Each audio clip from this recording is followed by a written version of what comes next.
салом ба бинандагони меҳрубони радиои Озодӣ. дар ҳафтаи нав барои шумо бурдборӣ мехоҳам ва сархати рӯйдодҳоро имрӯз номи май манзуратон мегардонам. русия мехоҳад додани патентро барои муҳоҷирон осонтар кунад. интиқоли тамоми афроди мулкӣ аз корхонаи азовстали Украина ба поён расид. наҷоти се хоҳар аз ғарқшавӣ дар рӯзи иди Рамазон. модари Гулбидин Зиёбеков гуфт ки раиси вилояти мухтори Кӯҳистони Бадахшон дар номааш ба ӯ чӣ навишт. имрӯз дар Тоҷикистон 9 май ҳамчун ғалаба бар фашизм таҷлил карда мешавад ва расман рӯзи истироҳат аст. субҳ президент Эмомалӣ Раҳмон ва дигар мансабдорони баландпояи Тоҷикистон ба нишони поси хотираи афсарону сарбозоне ки ҷони худро дар ҷанги бузурги ватанӣ нисор карданд, дар назди оташи ҷовидон дар парки ғалабаи Душанбе гулчанд баргузошт.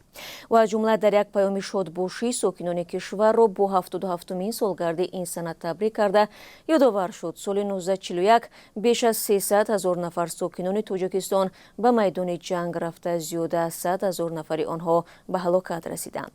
имрӯз аз собиқадорони ҷанг дар кишвар ҳамагӣ 57 нафараш боқӣ мондаанд. Эмомалӣ Раҳмон дар идома афзуд мардуми тоҷик солҳои 90-уми асри гузашта фоҷиаҳои ҷанги таҳмилии шаҳрвандиро низ аз сар гузаронинданд ки дар натиҷаи он беш аз 150 000 нафар ба ҳалокат расиданд.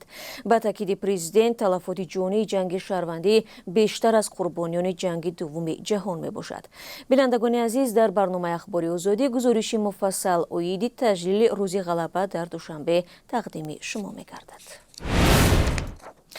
охирин сарбозони украинӣ дар корхонаи муҳосирашудаи азовстали шаҳри Мариупол сангар гирифта исрор меварзанд ки ба нирӯҳои Русия таслим нахоҳанд шуд. рӯзи 8 май баъди анҷоми амалиёти интиқоли афроди мулкӣ аз ин корхона, фармондеҳони воҳиди низомии Азов аз дохили корхонаи муҳосирашуда тавассути интернет конфронси матбуотӣ доир намуданд. мансабдорони Украина ва Русия тасдиқ карданд ки ихроҷи мардуми мулкӣ аз корхонаи Азовстал хотима ёфт. хабаргузории Франс пресс менависад корвони автобусҳо бо 174 фарди мулкии Мариупол ки 40 нафарашон аз Азовстал хориҷ шуда буданд, ба минтақаи Запорожье интиқол ёфтанд. ба навиштаи хабаргузориҳо, Русия мехост то 9 май ки дар ин кишвар ҳамчун рӯзи ғалаба бар фашизми олмон ҷашн гирифта мешавад, пирӯзӣ дар Мариуполро эълон кунад, вале муқовимати сарбозони украинӣ ба ин барнома монеъ шуд.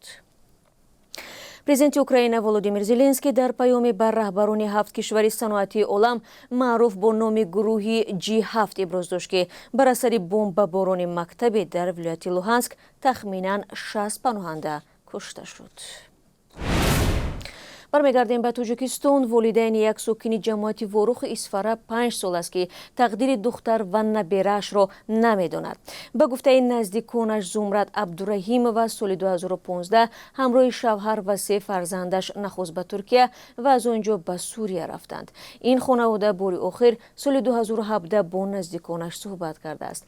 ҳамкорони мо бо волидайни Зумрат Абдураҳимова вохӯрданд ва яке аз гузоришҳои дигари барномаи ахбори Озодӣ ҳамин мавзӯъ хоҳад буд. дар Русия мехоҳанд додани патентро барои муҳоҷирон соддатар кунанд.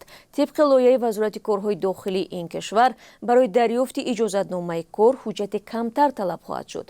лоиҳаи фармон дар ин бора аллакай тайёр шудааст.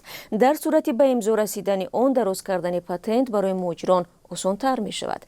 тибқи талаботи нав ки феълан танҳо барои соли 2022 пешбинӣ шудааст, барои дароз кардани патент пешниҳоди аризаи корфармо ва шартномаи меҳнатӣ ҳамчун тасдиқкунандаи он ки шаҳрванди хориҷӣ воқеан нияти кор дар Русияро дорад лозим намешавад. барои он ки патент тамдид гардад, ба муҳоҷирон танҳо пешниҳоди ариза, шиноснома, суғуртаи тиббӣ ва маълумотномаҳои тиббӣ кифоя хоҳад буд. қаблан хабар дода шуд ки аз аввали сол шаҳрвандони хориҷӣ дар Русия нисбат ба ҳамин давраи соли 2021 2 маротиба бештар патент гирифтанд.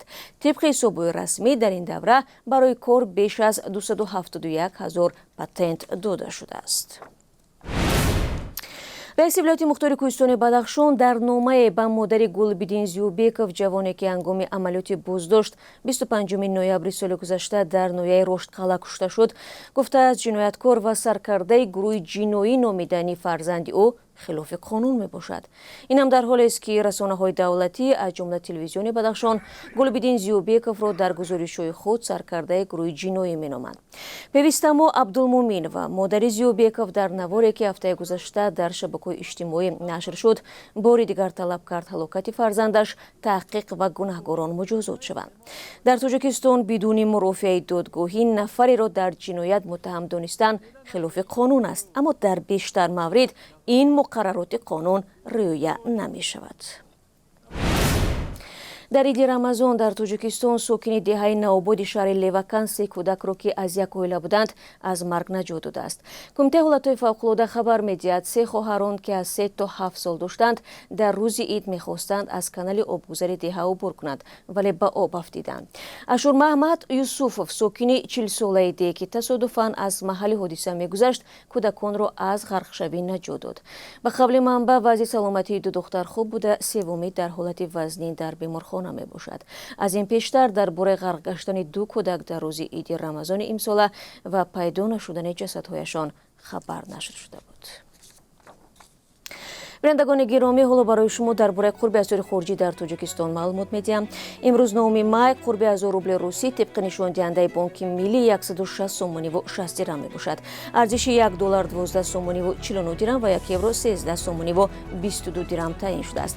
دوستان مهربان، سرخط رویداد را من به پایان میبرم. همکارانم ساعت 16 به وقت دوشنبه و 14 به وقت مسکو اخبار آزادی را پیشنهاد شما خواهند کرد. ملاقات من با شما عزیزان فردا در همین برنامه خواهد بود. خود را احتیاط کنید و خدا نگهدار.